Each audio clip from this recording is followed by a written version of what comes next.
Bien-aimés, bienvenue dans la vie abondante en action. De par cette chaîne, nous aurons des temps d'évangélisation, des partages pour exhorter, pour étudier la parole de Dieu, enseigner également, conformément à la source de la vie abondante, l'auteur du salut éternel, qui est notre Seigneur Jésus-Christ. Nous aurons aussi des temps de prière, selon que le Saint-Esprit nous orientera par sa grâce pour les personnes en détresse, les affligés, les malheureux, les couples, les familles, les peuples, les nations, etc. Je vous prie de bien vouloir vous disposer afin de participer pleinement à la vie abondante pour également en jouir convenablement. Le thème de notre exhortation s'intitule « La vie abondante ». Il est tiré de l'Évangile selon Jean chapitre 10, verset 10. La version parole de vie dit ceci. Le voleur vient seulement pour voler, tuer et détruire. Moi, je suis venu pour que les gens aient la vie et pour que cette vie soit abondante. Qui est le voleur? Et que veut dire voleur?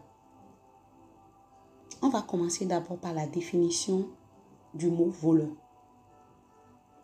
Voleur veut dire celui qui vole. Et selon le grec, cela veut dire klep. Et klep est défini selon celui qui détourne l'attention de quelqu'un pour lui prendre quelque chose. C'est-à-dire un charpadeur.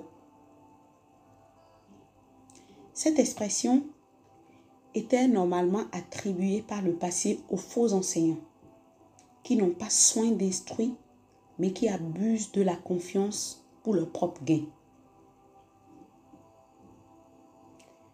De par cette définition, nous comprenons et discernons mieux celui qui est le voleur. Il est l'ennemi de l'âme de tous les humains sur la terre, car il a volé à l'homme ce que l'homme avait de plus précieux, sa vie abondante. Cette vie avait été donnée à l'homme par Dieu dès l'origine.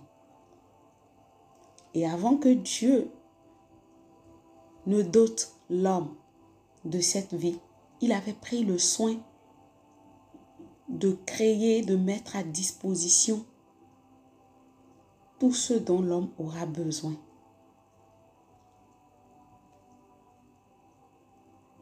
Malheureusement, le diable est venu par la ruse pour détourner Adam et Ève de cette bénédiction.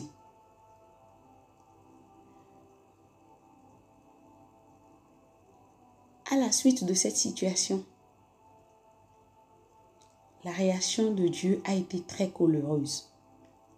Et cette colère a amené Dieu à maudire la race humaine.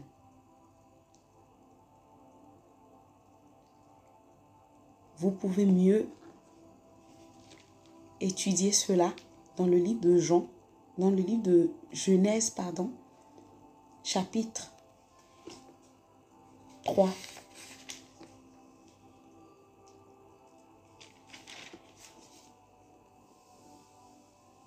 Heureusement, Dieu, dans sa bonté, dans sa miséricorde, qui avait déjà su anticiper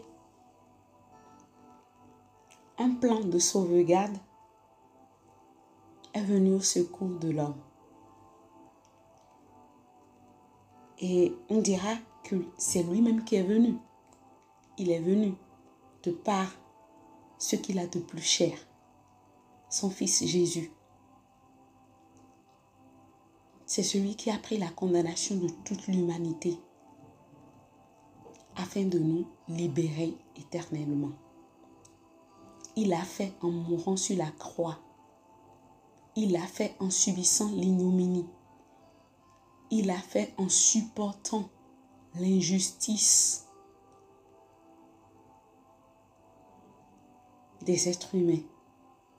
Et tout cela pour nous libérer.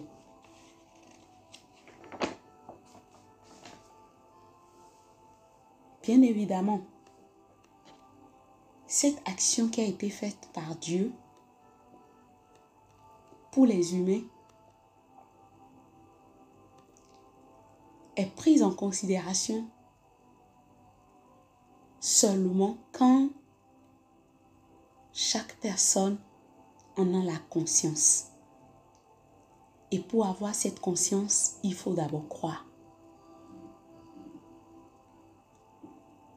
Il faut croire. Oui, il faut croire. Il faut croire. Je dis bien, il faut croire. La Bible dit dans le livre d'Hébreux, chapitre 11, verset 6.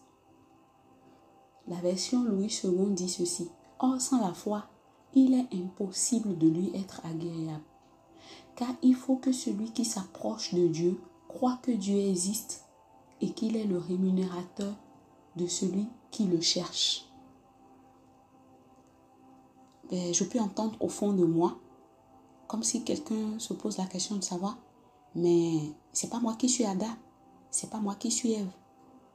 Bien-aimés, Adam et Ève sont les aînés de l'humanité.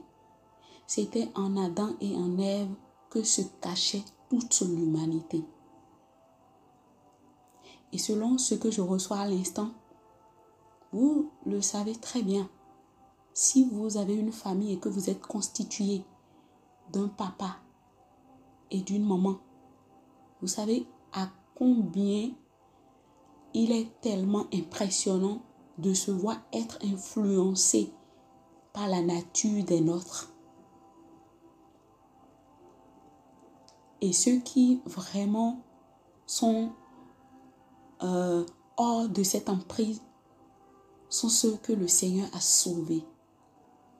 Voilà pourquoi on constate l'état actuel de notre terre. Tout ce qui est à la base de la destruction, de tout ce que nous constatons, que ce soit dans les souches, dans les couches de la civilisation, ainsi de suite, depuis la création jusqu'à ce jour, ce n'est que le péché. Donc pour revenir à ce que je disais, il faut croire.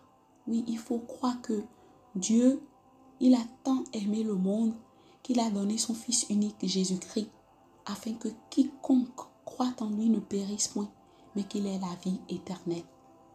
Notre vie de misère a juste besoin de Jésus-Christ. C'est celui qui nous sauve. C'est celui qui nous libère. Et cette croyance doit être individuelle, personnelle. Je pourrais raconter ici le témoignage de 2 hommes non-croyants qui ont eu le privilège d'entendre la parole de l'Évangile et qui, poussés par l'Esprit de Dieu, ont dit ceci. Nous croyons que cette histoire de Jésus, en même temps, elle est une question universelle, mais chaque individu doit faire une rencontre personnelle.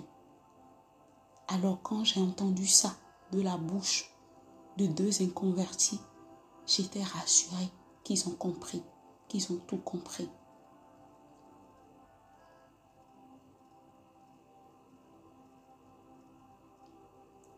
Bien-aimé, il ne faut pas raisonner. Il ne faut plus chercher à tergiverser. Je crois que c'est le temps de ton salut.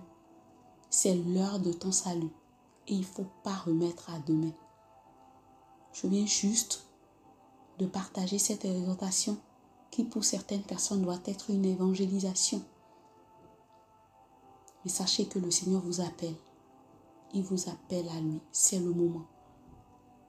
C'est le moment. Si vous entendez ma voix et que vous vous convenez avec moi que ce que je dis est vrai et que vous le croyez, je vais simplement vous demander de disposer votre cœur. On va faire une prière ensemble. Ô ô Dieu, créateur des cieux et de la terre, je viens d'entendre ta voix par cette jeune femme. Je reconnais mon état de péché. Je reconnais ma vie de misère. Et je viens personnellement me tourner vers toi. Me tourner vers toi pour te demander pardon. Me tourner vers toi pour demander ton secours. Je veux triompher de cette nature pécheresse. Je veux être sauvé, non pas par ma force, ni pas par ma puissance, mais par ton Fils Jésus-Christ. Ô Dieu, sauve-moi. Ô Dieu, secoue-moi.